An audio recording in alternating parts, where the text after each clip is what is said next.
Zdolności pamięciowe roślin umożliwiają im skoordynowanie rozwoju w odpowiedzi na czynniki stresowe lub zmieniające się pory roku. Na przykład wiele roślin pamięta o przedłużającym się zimowym chłodzie, dlatego kwitnie na wiosnę, kiedy powracają wyższe temperatury. Dzieje się tak m.in. dzięki kompleksowi białek określanych jako PRC2. Kiedy jest zimno, białka te przełączają roślinę w tryb kwitnienia. Niewiele wiadomo jednak o tym, jak PRC2 wykrywa zmiany w środowisku. Nowe badanie, przeprowadzone we współpracy ze specjalistami z uniwersytetów w Oksfordzie i Utrechcie, zapewnia nowe dane na temat funkcji środowiskowego wyczuwania przy pomocy PRC2. Naukowcy dowiedli, że główny składnik kompleksu, białko VRN2, jest bardzo niestabilny. W wyższych temperaturach, kiedy tlenu jest w bród, białko wciąż się rozpada. Kiedy natomiast warunki stanowią większe wyzwanie, np. kiedy roślina jest zalana i jest mały dostęp tlenu, VRN2 staje się stabilny i zwiększa szanse przetrwania. Białko akumuluje się także w chłodzie.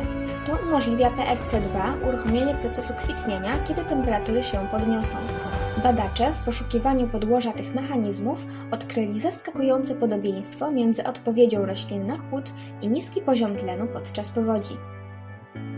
Rośliny mają niezwykłą zdolność wyczuwania i zapamiętywania zmian w otoczeniu, co umożliwia im kontrolowanie cyklu życiowego, wyjaśnił główny autor badania dr Daniel Gibbs ze Szkoły Nauk Przyrodniczych University of Birmingham.